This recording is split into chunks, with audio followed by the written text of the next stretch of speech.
Good morning students. हम पढ़ रहे हैं नंदिनी और नंदिनी में हम पाठ पढ़ रहे हैं 12, जिसका नाम है भारत की सांस्कृतिक एकता। इसकी रीडिंग हम कल की क्लास में कर चुके थे। शब्द अर्थ आपको लिखने थे कॉपी में याद करके। अब हम करेंगे इसका अभ्यास कार्य और प्रश्न नंबर 2, जिसमें 4 प्रश्न उत्तर हैं। तो सबसे पहले हम प्रश्न करेंगे। पहला प्रश्न है, प्रस्तुत लेख किस लेखक द्वारा रचित है? उत्तर में लिखेंगे आप लोग, प्रस्तुत लेख बाबू गुलाब राय द्वारा रचित है। दूसरा प्रश्न है, शिव भक्त रामेश्वरम महादेव का अभिषेक कैसे करते हैं? इसका उत्तर लिखेंगे आप, शिव भक्त रामेश्वरम महादेव का अभिषेक गंगोत्री से जानवी जल लाकर करते हैं।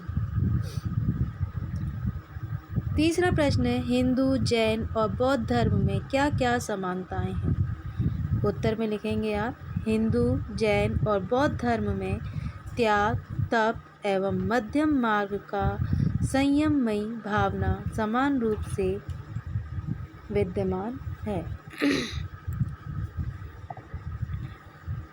भारतीयों की एकता का मूल सूत्र क्या है? अगला प्रश्न, जिसका आंसर है, भारतीयों की एकता का मूल सूत्र एक जातीय व्यक्तित्व है। इस तरह से ये चारों प्रश्नों के उत्तर हैं, जिसे आपको अपनी कॉपी में करना है। अब हम आते हैं एक्सरसाइज पर, जिसमें सबसे पहला है रिक्त स्थान।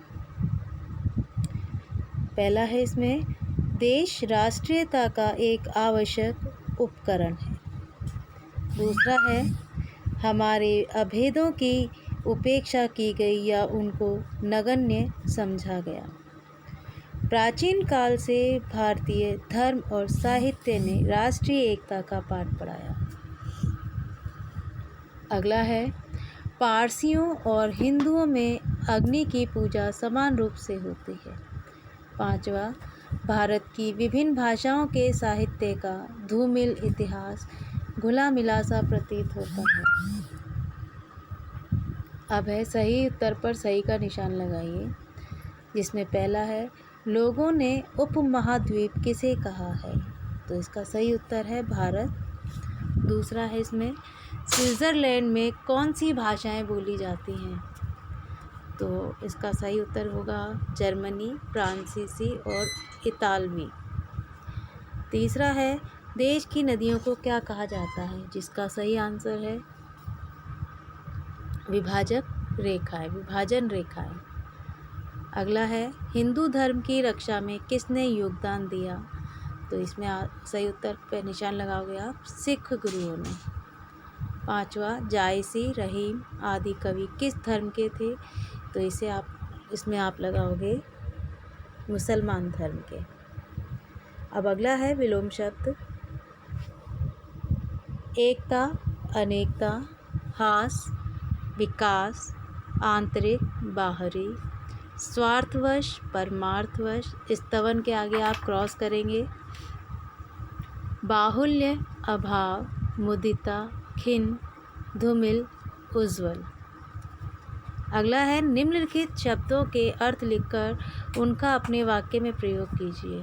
तो मैं आपको उनके अर्थ बता रही हूँ, वाक्य में प्रयोग आपको खुद को करना है। उपकरण, साधन, सामंजस्य, तालमेल, द्वेष, विरोध या बैर, नगण्य, जो जिसे गिना ना जा सके या जो गिनने के योग्य ना हो, अखिल, समस्त, मैत्री, मित्रता, स्तवन, स्तुति। अब है, निम्नलिखित वाक्यों को शुद्ध करके लिखिए। भारत में कई भाषा बोली जाता है। तो यहाँ पर बोली जाती हैं, जाता को जाति करेंगे और हैं पर बिंदी लगाएंगे। हमारा समाज में भेद और अभेद दोनों हैं। तो यहाँ पर हमारा की जगह हमारे करेंगे।